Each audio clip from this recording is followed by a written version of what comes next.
Muy buenas tardes tengan todos ustedes. Soy Regina Altena, presidenta del Centro Mexicano Alzheimer, y les doy la más cordial bienvenida a nuestra transmisión del programa semanal de hoy, Conexión Alzheimer.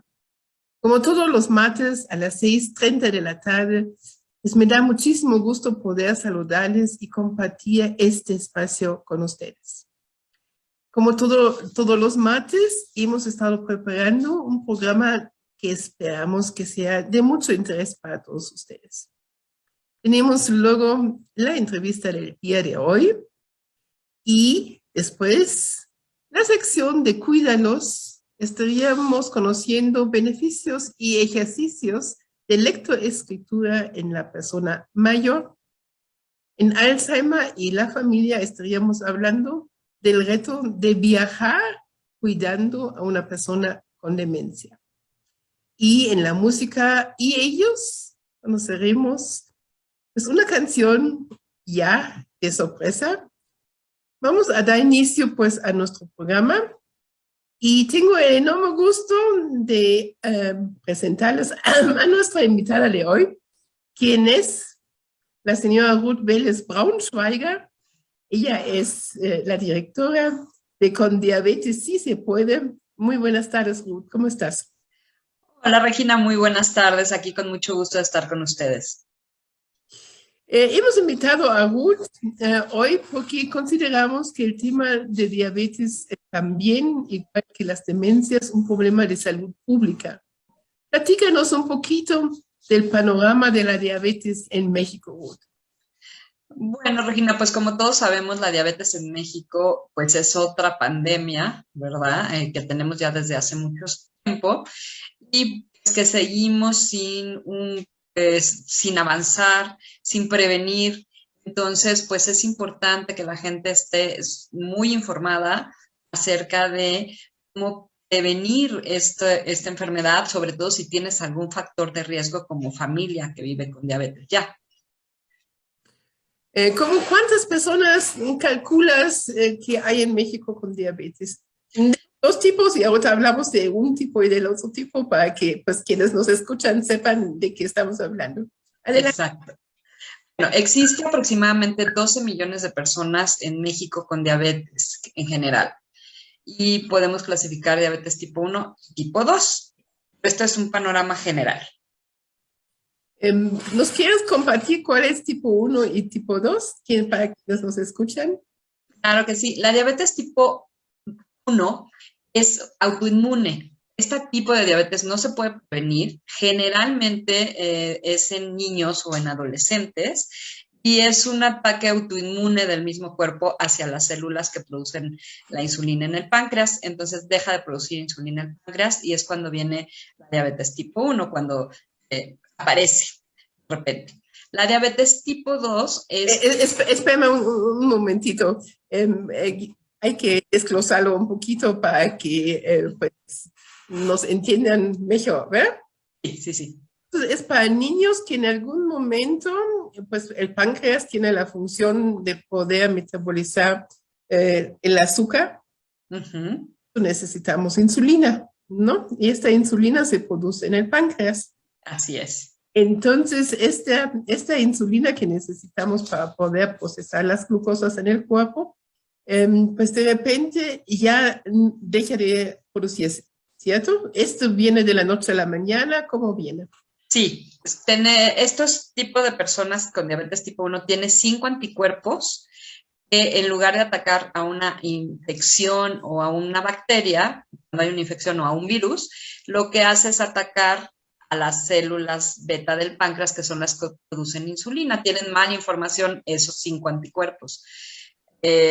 Entonces lo que pasa, atacan a las células beta y deja de producir el páncreas insulina súbitamente. Se queda con una reserva, puede ser que tenga una reserva el páncreas de insulina y pueda seguir funcionando, pero ya sus niveles de glucosa van a empezar a elevarse. Entonces los síntomas son súbitos, de repente empiezan a tener muchísima sed, empiezan a adelgazar, empiezan a sentirse mal y es por esta cuestión, porque el páncreas dejó de producir insulina y a lo mejor la reserva que tienen no les alcanza para cubrir todo el día o todos los alimentos que comen, empieza a subir la glucosa, pero esto es súbito. No hay cómo prevenirlo porque esos anticuerpos están ahí en el cuerpo.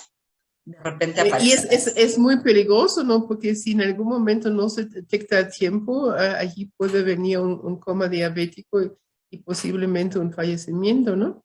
Exactamente. Generalmente el diagnóstico de diabetes tipo 1 es tardío, porque con las glucosas elevadas empiezan a tener ganas de vomitar, no pueden respirar bien y los doctores se confunden con, puede ser gastritis, puede ser algo de las vías respiratorias, mandan medicamentos como por, no sé, jarabes, y entonces sube aún más la glucosa y generalmente los diagnostican ya en el hospital con una cetoacidosis ya grave. Eso también implica para estos niños de que, bueno, van a requerir insulina de por vida y no van a poder, tener un medicamento, sino como no se produce en el páncreas, entonces sí tienen que inyectarse, ¿cierto? Es cierto, que tienen que inyectar toda la vida pues su insulina y estarse checando la glucosa unas 7 veces al día. Em, dentro de este universo, ¿cuántos niños están afectados? Es menor la parte de tipo 1 que la parte de tipo 2, supongo, ¿verdad? Sí, es mucho menor, es aproximadamente entre un 8 y un 10% del total de universo de diabetes en México. Estamos hablando vamos a poner 120,000 personas que viven con diabetes tipo 1, porque obviamente hay adultos también. Ahora, dentro del mundo de la diabetes, ya tenemos adultos que pueden tener diabetes tipo 1 y niños que pueden tener diabetes tipo 2, ¿no? Ahorita les explico la parte de diabetes tipo 2. Ok, entonces allí la información sería para los padres de que estén muy atentos, en el Así es. que hayan síntomas, también insistan a que se le tome la glucosa, ¿no? Así es, sí, sí, sí. Generalmente los síntomas son iguales que la diabetes tipo 2, solamente que son más fuertes, más súbitos y más fuertes. Empiezan a adelgazar muchísimo en una semana. Yo tengo una hija con diabetes 7 kilos en una semana, mucha sed y mucho cansancio, muchas ganas de orinar, a veces mucha hambre. Entonces, esos síntomas hay que checar muy bien y sí, generalmente no les toman la glucosa en ningún doctor, entonces pedir a los pediatras que les tomen la glucosa a los niños y eso podría hacer la diferencia. Exacto. Bueno, ahora con el tipo 2 es un poquito distinto porque allí la insulina se agota, entonces ahí podemos posiblemente estimular de que se produzca un poquito más, ¿verdad? Exactamente. El tipo 2 es un desgaste del páncreas. Poco a poco el páncreas se va desgastando, sigue produciendo insulina, pero vamos a decir de mala calidad. Lo que hace la insulina es recoger las glucosas que están en nuestro torrente sanguíneo. Después de, bueno, comemos carbohidratos, se convierten en glucosas. La insulina lo que hace es recogerlas del torrente sanguíneo, abrir como si fuera una llavecita a la célula y meter ahí las glucosas. Y eso es lo que nos va a dar energía durante todo el día. Lo que pasa aquí en tipo 2 es que el páncreas se va desgastando por malos hábitos alimenticios, no malos hábitos de hacer ejercicio, o a lo mejor comemos a deshoras, ¿no? Comemos, no sé, mucha azúcar, chatarra, comemos todo el día, entonces el páncreas se va desgastando, porque obviamente su trabajo se forza y es cuando empieza la insulina de mala calidad o tienen resistencia a la insulina también. Entonces, aquí es lento, aquí es más lento, se va desarrollando. Podemos empezar con una prediabetes que todavía es reversible, es como un escaloncito antes de tener diabetes y en ese momento es cuando se puede prevenir. Este tipo de diabetes sí es prevenible. Eso es muy importante, ¿no? Para quienes nos escuchan, porque en este estadio de lo que es exactamente la parte de la preclínica con a lo mejor la glucosa un poquito elevada, a lo mejor algunos iniciales síntomas, pero ahí sí podemos, pues, sobre todo con la dieta, con el ejercicio y antes de los medicamentos, ¿verdad? Así es, ejercicio y un plan de alimentación balanceado, ¿verdad? Eso es lo que nos va a dar pues, el que podamos no desarrollar diabetes o que sea a más largo plazo. Hay dos partes, dos tipos de riesgo que tenemos para desarrollar diabetes tipo 2 y hay un tipo de riesgo que sí lo podemos hacer nosotros y prevenirlo y hay otro tipo de riesgo, ya lo tenemos, como por ejemplo la raza, si tenemos familia que ya tuvo diabetes, pues traemos herencia, y esta parte, o si tuvimos una diabetes gestacional las mujeres, puede ser que se desarrolle también la diabetes tipo 2 o que se quede esa diabetes gestacional y que se desarrolle como tipo 2. Eso no lo podemos. Un segundo, Ruth, hay que explicar. El diabetes gestacional es cuando una mujer durante el embarazo y posparto desarrolla una diabetes, ¿no? Exacto. ¿Cómo lo podemos saber? Bueno, la diabetes gestacional es igual, se van dando los síntomas poco a poco. Ahí sí, pues, a casi todas las personas embarazadas se les hace todo un chequeo, entonces se dan cuenta de que están elevados los niveles de glucosa y empiezan a tratarlas con insulina. Este tipo de diabetes gestacional puede desaparecer. A los 9 meses tienen a su bebé y puede desaparecer. O puede ser persistan las glucosas altas. Pero ahí ya es un riesgo. Si se quitó a los 9 meses y ya sus glucosas están normales, tienen un riesgo de poder desarrollar diabetes tipo 2 a futuro. También sus hijos tienen riesgo de poder desarrollar diabetes tipo 2. Entonces, ahí hay que tener mucho cuidado. Allí uno de los síntomas es de que por lo regular, los bebés de estas madres que están desarrollando diabetes gestacional suelen nacer con un peso muy elevado. Exacto. Entonces, si hay arriba de 4 kilos, hay que ver y hacer, si no se ha hecho previamente durante los chequeos, pues un examen muy fácil de glucosa en sangre para ver si no hay una diabetes allí atrás de este bebé, en vez de decir, ay, está precioso mi niño y pesó 5 kilos, pues no, posiblemente no. Sí. Hay que ver, ¿no? Hay que estar checando a ese bebé, hay que estarlo checando igual a la mamá. También se tiene que estar haciendo, a lo mejor cada 6 meses una hemoglobina glucosilada, cada año una hemoglobina glucosilada y de vez en cuando estarse checando en sangre la glucosa. Y este chequeo muy importante, Regina, hay que hacerlo 2 horas después de los alimentos, porque si lo hacemos en ayunas, ya pasó mucho tiempo de que no comimos, entonces puede ser que salga bien, pero puede ser que 2 horas después de haber comido, que es cuando el páncreas, lanzas la insulina, y si no volvemos a llegar a nuestros niveles máximos 140 de glucosa, entonces es que algo anda mal ahí con nuestro páncreas, ¿no? Entonces, importante. También decías, es importante para las mujeres embarazadas, también en sus prechequeos antes del parto, que también incluyan la glucosa para que no haya sorpresas allí. De repente, ay, ¿por qué está así, no? Entonces, exacto.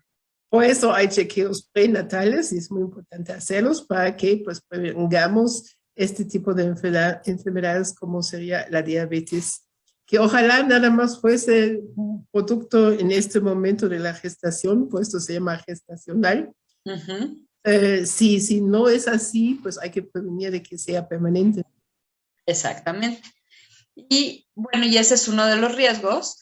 Y los riesgos que sí podemos nosotros cambiar es la parte de la alimentación y el ejercicio. Sabemos que el sedentarismo y, como decíamos, la mala alimentación, el estar comiendo en deshoras, o hay veces que hay personas que no desayunan y también eso provoca que se desarrolle una diabetes. Entonces, necesitamos tener buenos hábitos y eso nos va a prevenir que desarrollemos este tipo de diabetes. Ahora vamos a hablar, te vamos a pedir estos 7 hábitos, pero un poquito antes, hablabas también de que una causa puede ser por herencia. ¿Cómo sería eso? Pues es por genética, herencia. Casi siempre las personas que viven con diabetes tipo 2 tienen hijos que también son propensos a tenerla, o que ya la desarrollaron, o que ya la desarrollaron y no se han dado cuenta. Entonces, nosotros siempre preguntamos cuando hacemos, por ejemplo, detecciones de glucosa, siempre nuestra pregunta es si tienen familiares que han tenido diabetes, ¿no? La mayor parte, desafortunadamente, de la población a la cual le hemos hecho detecciones de diabetes, pues tienen familiares con diabetes. Aunque ellos todavía no lo han desarrollado, pero tienen esa propensión muy fuerte para tener diabetes en algún momento o desarrollarlo. ¿Es alto este riesgo por herencia, Ruth? ¿Perdón? ¿Es alto este riesgo por herencia? Sí, es muy alto. Es muy alto, y también por nuestra raza, la raza de los mexicanos, nuestra, vamos a decirlo, nuestra configuración genética también es muy propensa a desarrollar este tipo de enfermedad. Entonces, si le sumamos, le vamos sumando, ¿no? Entonces ya tenemos un check, una palomita, 2 palomitas, y si aparte de todo no hacemos ejercicio, pues viene otra, y aparte comemos a deshoras y desordenadamente, o no comemos lo que tenemos que comer, un plato del buen comer, como así lo decimos, pues también ahí está otro factor. Ok, bueno, y para las personas que posiblemente puedan desarrollar o que se estén manifestando este tipo 2 de diabetes, los síntomas son los mismos. ¿Cuáles serían? Los síntomas, decimos que es una enfermedad silenciosa porque los síntomas no son tan marcados hasta que ya tenemos ya las glucosas elevadas durante mucho tiempo. Entonces es igual, mucha sed, muchas ganas de orinar, empiezan a adelgazar sin ningún motivo, muy cansados, dolores de cabeza, visión borrosa. Entonces todos estos síntomas pueden ser como foquitos rojos. Si de repente los tienen, aunque no sean todos juntos, podría ser pertinente que tomen la glucosa a ver cuánto tienen. Nada más, con eso nos damos cuenta si está elevado o no. Una persona que no ha desarrollado diabetes o que no tiene prediabetes, aunque haya comido carbohidratos, refresco, azúcar, va a tener la glucosa a las 2 horas o incluso a la hora en un nivel normal. Va a subir un poquito y va a volver a bajar, ¿no? Pero un poquito. Una persona que ya tiene prediabetes o que ya desarrolló una diabetes, sí se va a elevar bastante la glucosa porque su insulina no alcanza a bajar estos niveles de glucosa. Entonces, solamente con checarse en el dedito, que ahora en las farmacias pueden ir a checárselo, sería muy pertinente que lo hicieran. Sí, muchos lugares lo ofrecen también en los centros de salud, en los centros de IMSS, quienes son derechohabientes, pueden pasar y pueden checar su glucosa. Háganlo, háganlo si tienen algunos. Y también hay que tomar en cuenta que de repente, justamente lo estábamos comentando hace un rato con nuestro equipo, porque una de las personas mayores a quienes estamos atendiendo, pues sufrió una caída y se elevó el azúcar. Y pues este dolor o fuertes padecimientos, porque yo también estaba comentando que cuando me fracturé mi brazo, también yo no soy diabética y lo chequeo permanentemente, pero allí con el dolor, el azúcar estaba como en caso, casi, yo creo que arriba de 400. Entonces, sí pueden haber también estos sucesos que hay que interpretar estos sucesos correctamente, no espantarse, pero estar consciente que puede ser el dolor tan fuerte también puede disparar un pico en la glucosa, ¿verdad? Sí, hay varios factores que elevan la glucosa, aunque no tengamos diabetes, y puede ser las infecciones, elevan muchísimo la glucosa, algunos medicamentos, sobre todo los que tienen cortisona, elevan la glucosa, las emociones, la adrenalina eleva la glucosa, igual es el dolor, y los músculos que están tensos pues generan adrenalina y por eso es que se eleva la glucosa. Sin embargo, esto no quiere decir que ya hayan desarrollado diabetes, simplemente son factores que a todos nos elevan un poco la glucosa. Pero sin embargo, si hay alguien que no sabe que tiene diabetes y más estos factores, pues entonces se va a elevar muchísimo más la glucosa y es generalmente cuando debutan en diabetes. Un susto, por eso es mucho el mito de, es que me asusté y me dio diabetes. No, es que ya tenías diabetes, pero el susto fue lo que detonó que te dieras cuenta que tienes diabetes, ¿no? Por la adrenalina. Exacto, eso también hay que diferenciarlo, pero bueno, esto se resuelve si se toma varias veces muestras, ya se ve de que al inicio con el susto, después del susto, estaba arriba, pero después ya se vaya normalizando, ¿verdad? Exactamente. Ajá.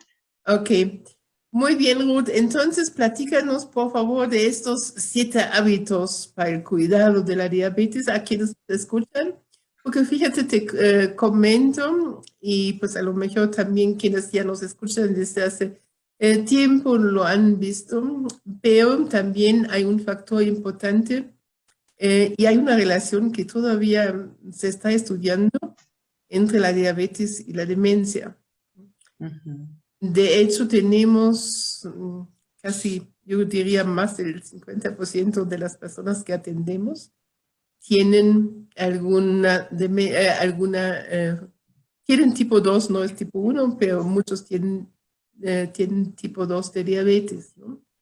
Entonces, esto también es uno de los factores de riesgo.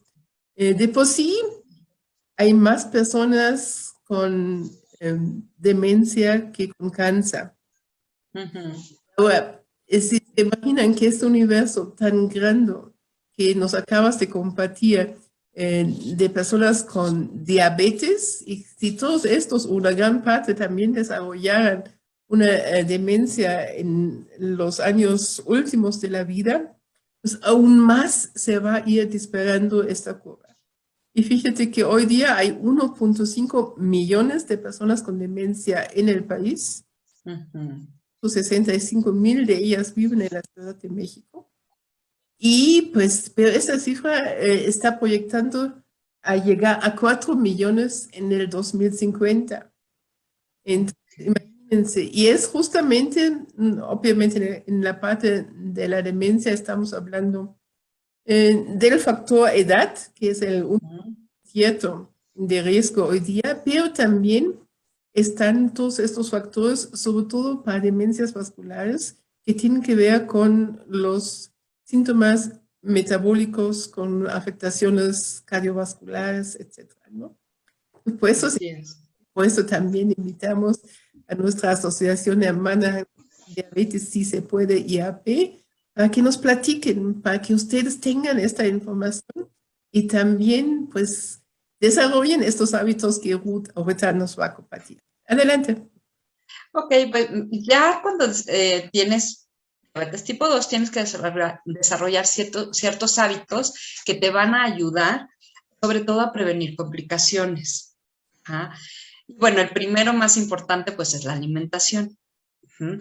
Tenemos que alimentarnos de una manera equilibrada con todos los grupos de alimentos. Entonces, sobre todo cuando ya tienes diabetes, tienes que cuidar mucho los carbohidratos. No se trata de que ya no vuelvan a comer nada de azúcar ni nada de carbohidratos en la vida, pero se puede comer todo en porciones permitidas, por así decirlo. Cada persona tiene una diabetes distinta, entonces cada persona tendría que tener un plan de alimentación de acuerdo a su peso, a su talla, a su género, el medicamento que está tomando y a la actividad también que tiene durante el día. Existen las nutriólogas educadoras en diabetes, que son las que pueden dar este tipo de planes de alimentación a las personas que ya tienen diabetes. Ya son las expertas en decirte cuántos carbohidratos puedes comer en un desayuno, en una comida, en una cena, y ponerlos junto con las calorías. Y eso es lo que tendríamos que comer. Y a grandes rasgos, en un plato, si vemos un plato, lo dividimos a la mitad tendría que ser verduras, y en la otra mitad la dividimos en dos, y una de las partes tendría que ser proteína, y la otra podría ser los carbohidratos. En este caso podría ser cereales o papa, todos los alimentos que pudieran tener carbohidratos. Un vasito de agua y una fruta. Ese sería el alimento a grandes rasgos que tendríamos que comer, y que sería un plato del buen comer. ¿Ah? Ese es el primero. El primer hábito, la alimentación. El segundo. El ejercicio. El ejercicio, que es tan importante para, creo que todos tengamos o no tengamos diabetes, igual que la alimentación, todos deberíamos de hacer algún tipo de ejercicio, empezar poco a poco si nunca lo has hecho, empezar con 15 minutos y después 30 minutos. Con 30 minutos al día está perfecto. Si puedes hacer un poquito más, estaría bien, pero si no, 30 minutos diarios de ejercicio constante, que también está la actividad física, ¿no? La actividad física es lo que hacemos todo el día, subimos escaleras, bajamos, caminamos. Un ejercicio constante de media hora, caminar, si quieren trotar, o a lo mejor bailar, o ahora hay muchas clases en línea que puedes tomar. Ese sería es mejor, ¿no? Diario unos 30 minutos mínimo. Ajá. Ok, justamente te iba a preguntar qué tipo de ejercicio, pero ya lo dijiste. Bailar, Sí. Y lo que se puede hacer en casa, pues, ¿no? Exacto, y de preferencia que sea cardio, un ejercicio cardio, ¿no? No de fuerza, porque la fuerza también de repente, como el músculo se estresa, entonces se eleva la glucosa. Entonces, con un cardio que hagas media hora, perfecto. Si puedes un poquito más, mejor. Ese sería el segundo hábito. El tercer hábito sería checarte tu glucosa. ¿Por qué es tan importante checarte tu glucosa? Porque si no la checamos, no sabemos cuánto tenemos de glucosa. Y los médicos se basan en eso, y también los nutriólogos, para poder ajustar tu dosis de medicamento que estás tomando en ese momento. Entonces, si los doctores, si tú te checas la glucosa, haces tu registro, el doctor se dio cuenta que siempre en la madrugada estás elevado, pero en la madrugada no, porque no se van a parar a tomar la glucosa. Hay gente que sí se para a tomársela en la madrugada, pero en la noche, por ejemplo. Si siempre en la noche estás elevado de la glucosa, entonces ahí tendrían que o cambiar el tipo de medicamento, y la nutrióloga podría bajar los carbohidratos en la noche, ¿no? Entonces es como los ojos tuyos para saber cómo estás, y del médico y del nutriólogo, para poder equilibrar y ajustar las dosis tanto de insulina como la alimentación, para que siempre estés en rangos de control de tu diabetes. Ajá. Ajá. El siguiente. El siguiente es el aceptar tu condición, y esta parte psicoemocional, la aceptación. A lo mejor pasar por un duelo, que todos tenemos que pasar cuando nos dicen que tenemos diabetes, pasar por el duelo hasta llegar a la aceptación, y adherir a tu tratamiento. Mientras tú estés en negación, hay una parte del duelo que es la negación, y si tú te quedas ahí estancado, entonces no vas a poder adherirte a tu tratamiento. Entonces necesitamos sanar ese duelo. Lo puedes hacer tú solo. Nosotros, de hecho, tenemos un curso, y si no, pues acercarte a un profesional de la salud para que te apoye a hacerlo.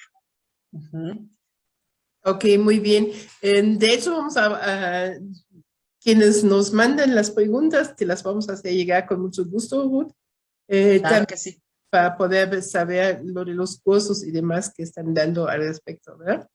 Claro que sí. El quinto, sexto y séptimo. El quinto sería, pues, ¿Cómo vivir el día a día? Ajá, entonces tenemos que educarnos en diabetes. Hay que educarse en diabetes, porque si tú estás educado en diabetes, vas a saber cómo manejar el día a día, tus glucosas, la alimentación, si a lo mejor te enfermaste, los días de enfermedad que te eleva la glucosa, vas a saber qué hacer, ¿no? Entonces es súper importante educarte en diabetes, debe ser un buen hábito que debes de hacer desde el principio que te diagnostican, porque eso te va a ayudar muchísimo pues a cuidarte, a cuidarte. Y a tener una mejor calidad de vida, ¿no? Exactamente. Poder convivir con la enfermedad, ¿no? Exacto. Y justamente el que sigue, que es prevenir complicaciones, pues va de la mano con la educación en diabetes, porque si tú sabes manejar diabetes para siempre estar en un nivel, en tu rango que debes de estar, vas a prevenir las complicaciones a futuro, ¿no? ¿Cuáles serían estas complicaciones, Ruth? Las complicaciones, bueno, pues sería una retinopatía diabética, que son en los ojos, una nefropatía, que es el riñón, la neuropatía diabética, que son todos los nervios,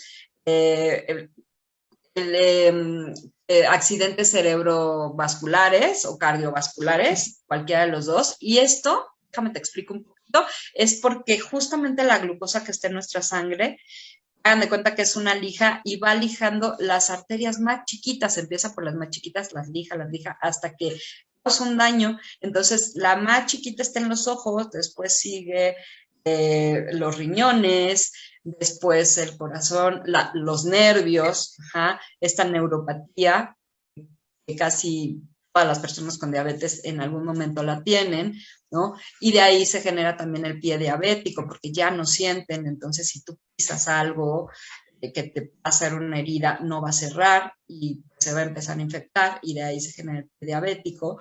Entonces es muy, muy, muy importante prevenir estas complicaciones justamente para tu calidad de vida. Muy bien. ¿Y el último hábito? El último hábito es, pues, los medicamentos. Tú tienes que consumir tus medicamentos diario, porque nos toca de repente personas que se me olvida tomarme la metformina. Entonces, ya pasó un día, se le olvidó, no se la tomó, ¿no? Entonces, tienes que saber cómo funcionan tus medicamentos, para qué sirven, cómo están actuando dentro de ti, ¿no?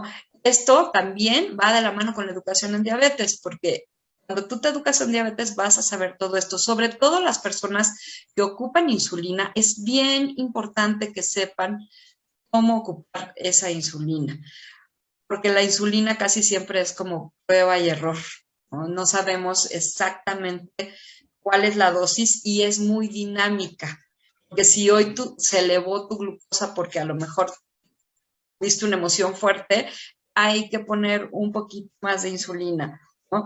Y no puedes estar hablándole al médico todo el tiempo para que te diga, oye, hoy tengo tanto, ponte esto. Entonces tú tienes que aprender, tú solito tienes que aprender, ir ajustando esas dosis en base a, obviamente el médico te va a poner la base y tú ya nada más, y te va a decir, oye, si estás un poquito alta, ponte un poquito más de basal, ¿no? O un poquito menos, o si ya te sientes que está muy alto y tienes una hipoglucemia, bájale, ¿no? Entonces tú tienes que aprender todo esto y esto únicamente se puede hacer estando educando en diabetes. Muy bien, muchísimas gracias, Ruth, por estos hábitos que nos compartiste y por tu presencia en nuestro programa del día de hoy. Agradecemos a Ruth Vélez Braunschweiger. Ella es directora de Con Diabetes Si Se Puede IAP y Institución de Asistencia Privada.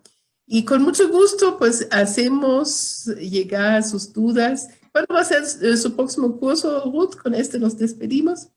El próximo curso, todavía no tenemos fecha, pero es a finales o principios de julio. Yo te paso toda la información, Regina, para que tú la puedas compartir y con muchísimo gusto. Son 4 sesiones, son los sábados de 10 de la mañana a 1 de la tarde, 4 sesiones. Al finalizar el curso les damos un manual, les damos un glucómetro y una hemoglobina glucosilada gratis en los laboratorios Quest para que pues, chequen cómo está tu glucosa. Muchísimas gracias. Te mando un gran abrazo. Igualmente. Y nos vemos Muchísimas pronto. gracias.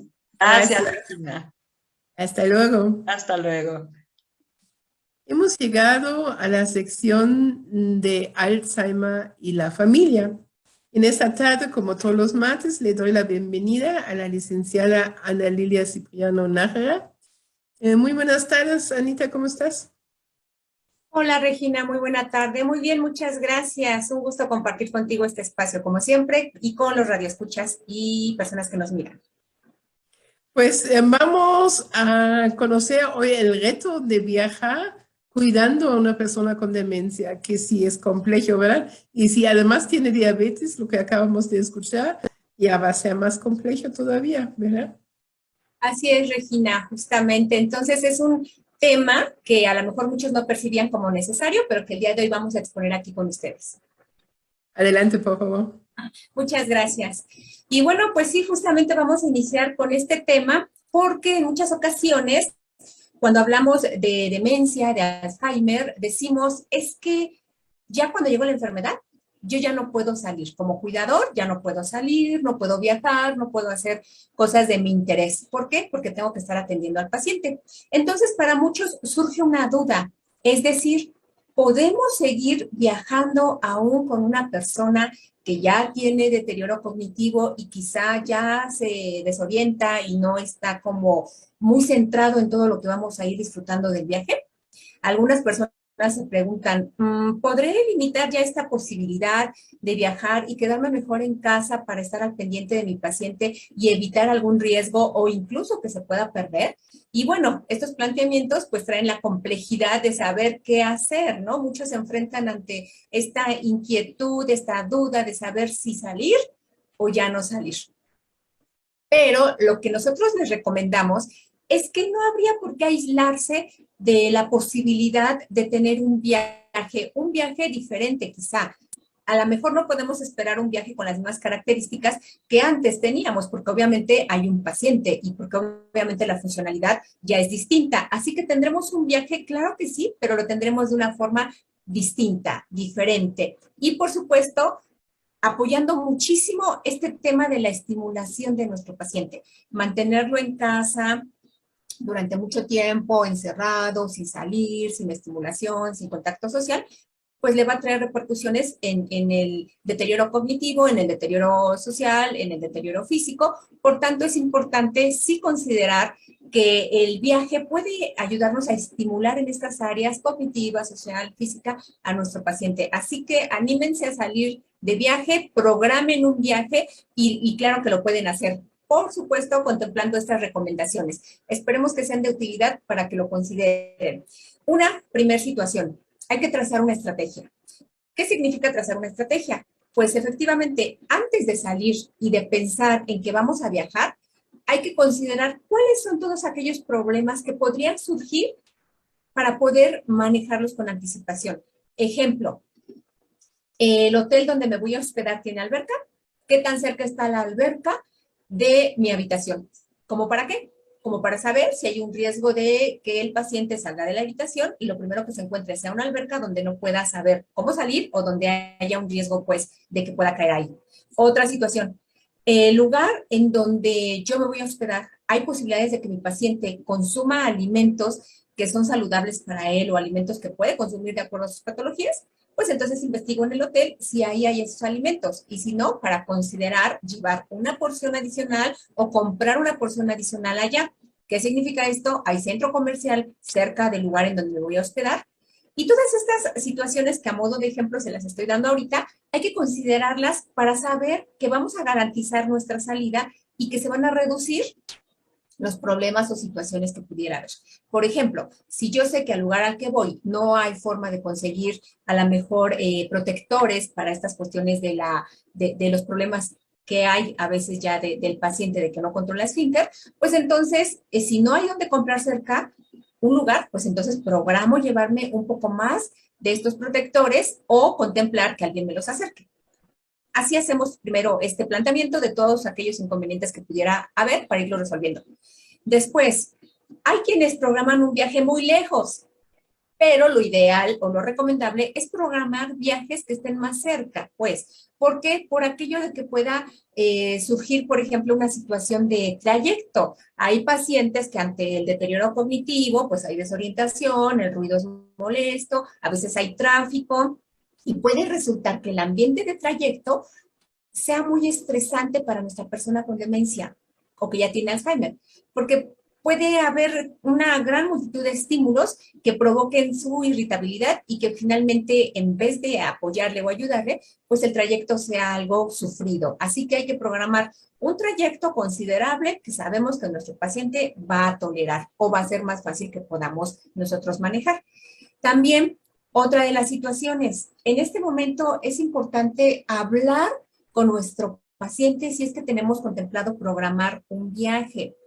Cuando decimos que hay que hablar con el paciente, no es con la finalidad, pues, de que nos entienda por completo toda la situación y de que se porte bien y de que, por supuesto, haga todo lo que le vamos a decir que haga. No, la intención de explicarle a nuestro paciente, a nuestro ser querido que vamos a viajar, es como para que se familiarice con el concepto de viaje, como para que evoque recuerdos de un viaje. Le podemos enseñar un álbum muy bonito donde están todas las fotos de algún viaje que tuvo con su esposo, con sus hijos, con familiares cercanos, como para motivar y detonar recuerdos y que empiece a saber que va a haber una salida, ¿no? Muchos pacientes que están en deterioro cognitivo, en etapa de deterioro cognitivo leve, les gusta esta idea de viajar porque muchos de ellos deciden y quieren e incluso piden que sea a un lugar donde están sus orígenes, como sus pueblos, como un lugar donde han ido y les ha gustado, pequeños pueblos mágicos que les fascinan mucho. Entonces, ha habido personas que quizá no han viajado o no han repetido estos viajes a esos lugares y eso nos ayude a detonar recuerdos, pero aparte de eso, a que nuestro familiar se tenga como una sensación de que algo va a suceder y se prepare más aún para este viaje. Entonces, esa es otra de las estrategias, puntos o tips, como quieran llamarle, que nos puede ayudar en programar este viaje. Otra cosa, si puede ser un lugar conocido, mucho mejor. ¿Por qué? Porque esto puede reconfortar un poquito a nuestro paciente cuando le decimos, vamos a ir a Xochimilco, por poner un ejemplo. Y Xochimilco es una palabra clave para él. ¿Por qué? Porque en Xochimilco se criaron sus padres, porque en Xochimilco ha asistido a todas las festividades, porque conoce a todos los santos, porque le gustan las trajineras. Y entonces esto le puede atraer y aparte hacerlo sentir reconfortante de que va a un escenario que le parece conocido y asimismo contemplar que va a estar acompañado. Entonces, idealmente sería un lugar conocido. Si es un lugar desconocido, tampoco hay problema, pues, porque vamos a irlo introduciendo a ese lugar, explicándole en dónde estamos, con quién estamos, cómo vamos y lo que vamos a hacer ahí, cuántas costumbres hay y todo lo que el paciente pueda empezar a preguntar o tenga inquietudes, ¿no? Hay que darle mucha seguridad, pues, de que no va a estar solo, para que también se sienta acompañado. Otra de las cosas es, si ustedes están pensando en viajar, también sería bueno que si todavía no está muy avanzado el deterioro cognitivo de su paciente, ustedes puedan preguntar, ¿quieres ir con nosotros al viaje? ¿Este viaje tú quieres realizarlo? Y a lo mejor nuestro paciente puede decir, no, quiero quedarme en casa, quiero estar aquí en casa, mejor viajamos en otro momento. Si todavía tiene esta capacidad de toma de decisiones, estando en un deterioro cognitivo leve o moderado incluso. Y hay que respetar esta decisión. Si el paciente no quiere viajar y sabemos que es una decisión tomada pues por todo lo que conlleva el viaje, pues no viajamos. Pero si el cuidador sí quiere viajar, importantísimo, también el cuidador tiene que darse esos espacios para tener actividades recreativas, actividades de diversión, para que el estrés no lo agobie, no lo canse. Entonces sí, que se vaya el cuidador, que planee su viaje, pero considerando que va a haber una red social, una red de apoyo que le va a ayudar a atender a ese paciente mientras esté ausente. Y se vale que deleguemos este cuidado a un familiar conocido, cercano, a otro hijo, a una persona incluso profesional que atiende a estas personas y que puede llegar a casa a estar al pendiente del paciente y se vale, pero sí permitiendo un poquito no estresar con el viaje a nuestro familiar si lo estamos obligando a salir. Otra de las situaciones es que si ya viajamos, si ya estamos en este contacto, por ejemplo, en la playa, ya tenemos ahora sí que tal cual, el mar, el sol, las albercas, la comida, todo muy, muy bien. Hay que permitir que nuestro paciente tenga espacios para no sobreestimularlo. Es decir, yo como cuidador quiero ir a la playa y quiero ir a nadar y quiero subirme a la banana y quiero estar al pendiente de qué vamos a comer y quiero todo. Pero mi paciente ya no está dispuesto para muchos estímulos. Y aparte en la noche todavía quiero ir al antro, ¿no? Y llevarme a mi paciente porque quedamos de divertirnos los dos.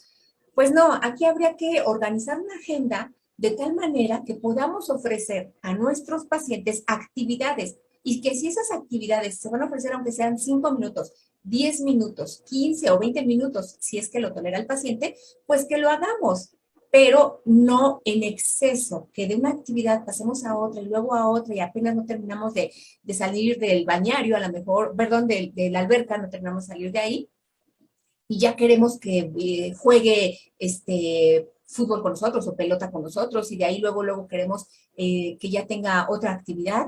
No, hay que darle sus espacios, hay que permitirle un momento de inactividad, de que se vaya a su habitación, de que descanse, se bañe, se relaje, le damos un masajito, eso muy recomendable, le permitimos que disfrute un masajito en su habitación, se lo contratamos con anticipación, incluso para ti como cuidador también lo puedes hacer, y entonces es algo divertido. Salir de viaje no tendría por qué ser tan complicado si nos anticipamos, si manejamos nuestras expectativas, si nos programamos.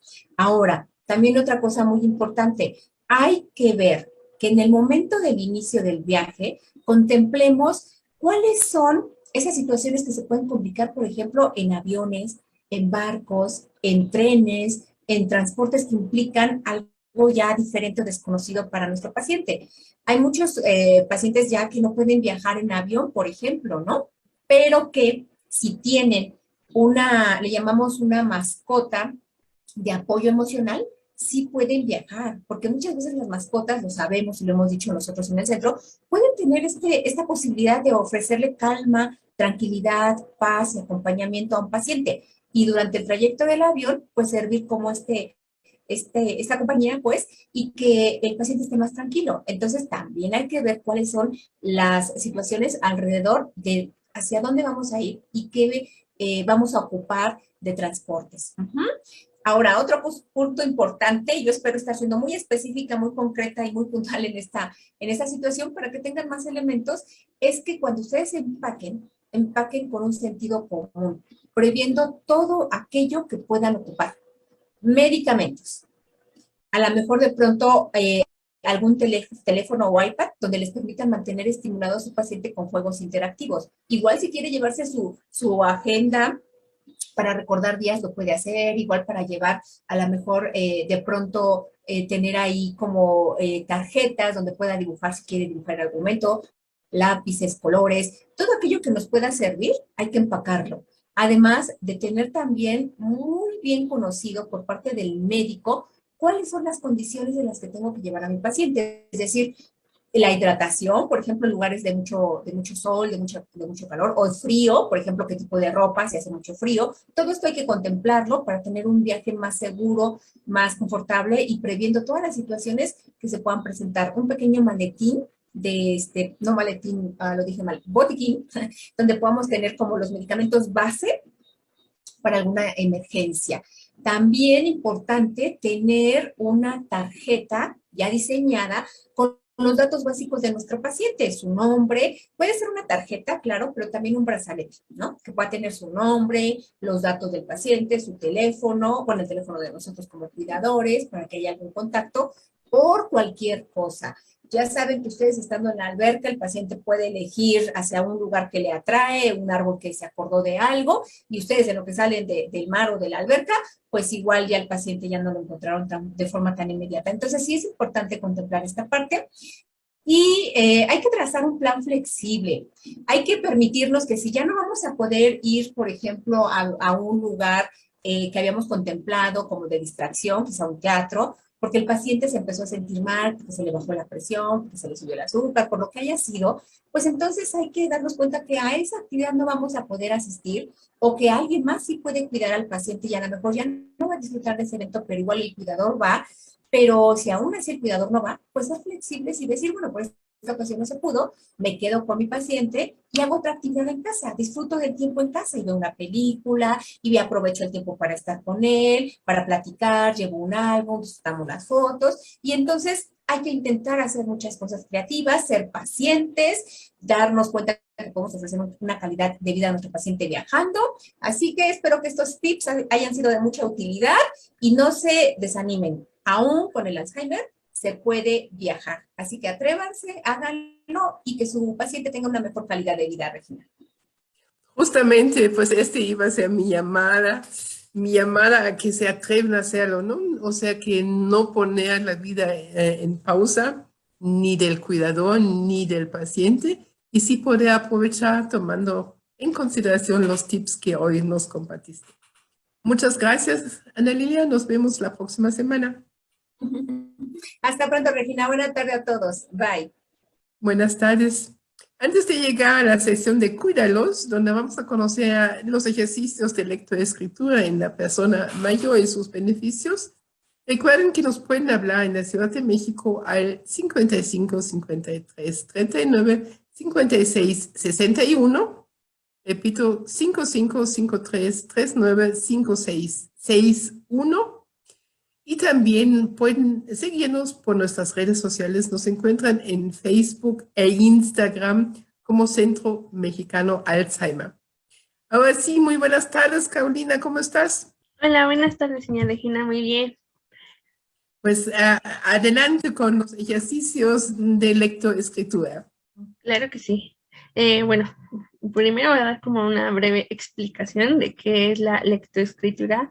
La capacidad de leer y escribir son actividades que conforman la competencia comunicativa de la persona y se ponen en práctica previamente. Leer es la habitual forma permanente de ampliar el conocimiento, reflexionar, comprender y aprender, y nos ayuda a fomentar la concentración, la memoria y la imaginación. Escribir es una de las mejores maneras de aclarar y ordenar nuestro pensamiento, modificar y precisar las ideas. ¿Cuáles son estos ejercicios que nos van a ayudar con la lectoescritura? Primero, podemos leer un pequeño cuento, una pequeña texto, donde le vamos a pedir a nuestra persona mayor que escuche todo lo que va a escuchar. Incluso lo podemos hacer con recetas.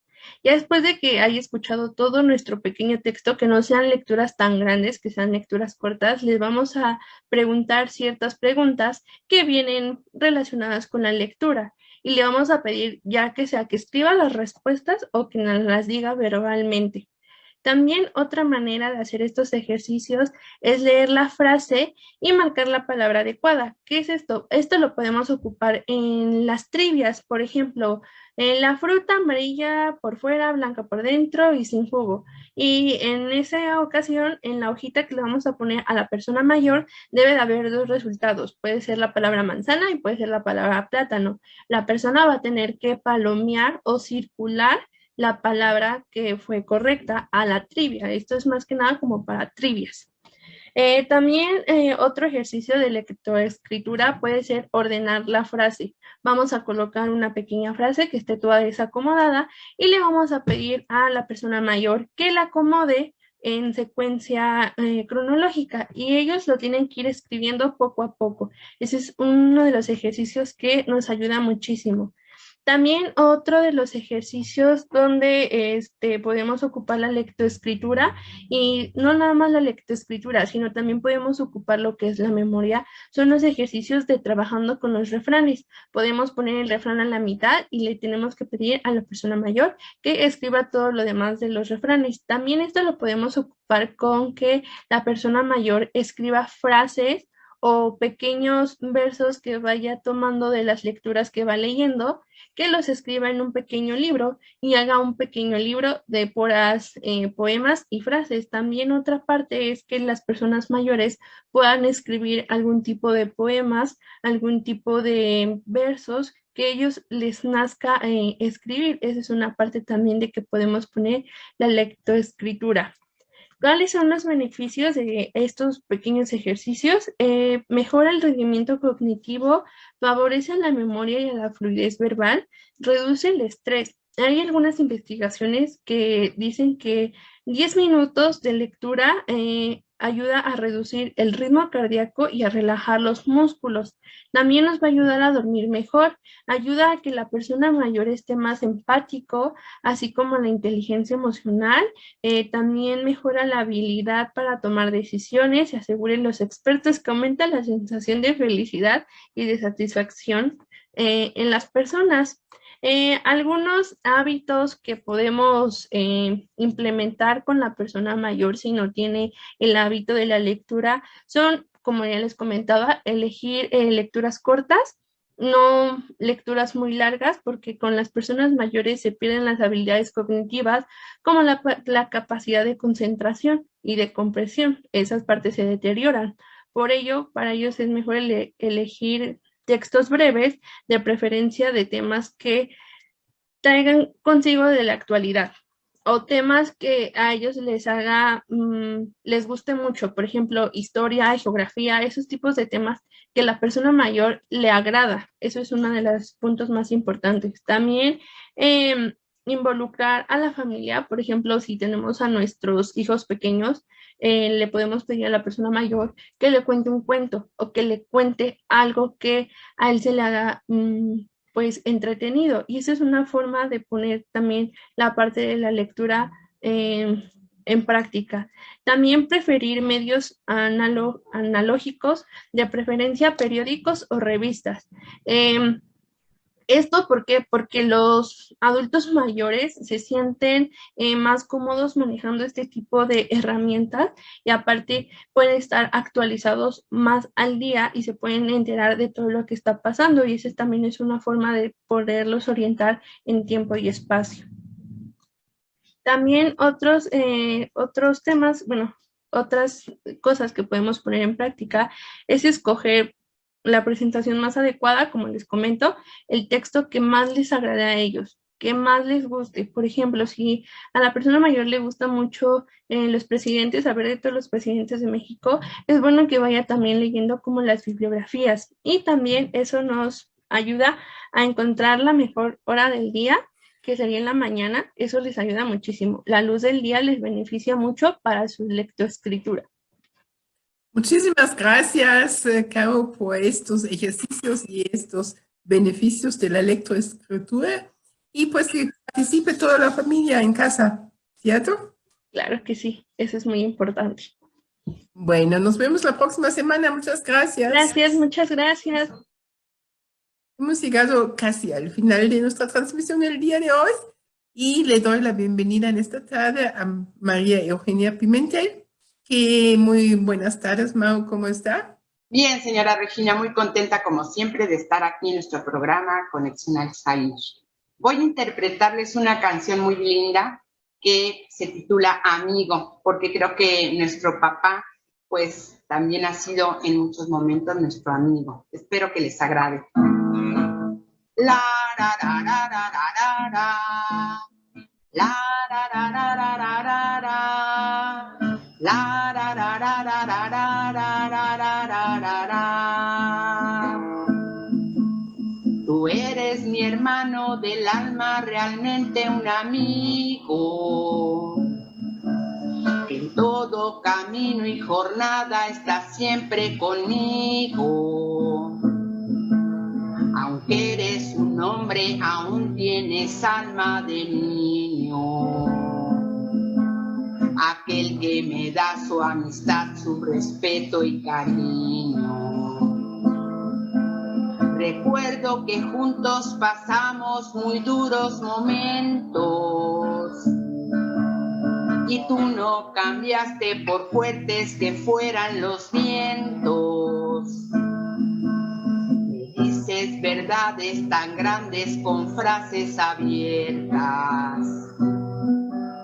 Tú eres realmente el más cierto en horas inciertas. en ciertos momentos difíciles que hay en la vida. Buscamos a quien nos ayude a encontrar la salida. Y aquellas palabras de aliento y de fuerza que me has dado, me da la certeza que siempre estuviste a mi lado. No preciso ni decir todo eso que te digo, pero es bueno así sentir que yo tengo a un gran amigo. No preciso ni decir todo eso que te digo, pero es bueno así sentir que eres tú mi gran amigo.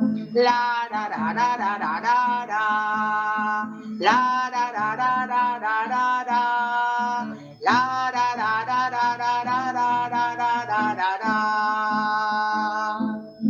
No preciso ni decir todo esto que te digo, pero es bueno así sentir que eres tú mi gran amigo. No preciso ni decir todo esto que te digo, pero es bueno así sentir que yo tengo a un gran amigo. La ra ra ra ra ra ra ra, la ra ra ra ra ra ra ra, la ra ra ra ra ra ra ra ra ra ra ra. La ra ra ra ra ra ra ra, la ra ra ra ra ra ra ra, la ra ra ra ra ra ra la ra ra ra ra. Felicidades a todos los papás. Un abrazo muy fuerte. Muy bien, muchas gracias, Mau. Gracias, señora. Hemos llegado al final ahora sí de nuestra transmisión del día de hoy. Le damos las gracias a todos ustedes para poder haber estado con nosotros en este espacio suyo, el espacio de conexión Alzheimer. Muy buenas tardes. Cuídense mucho.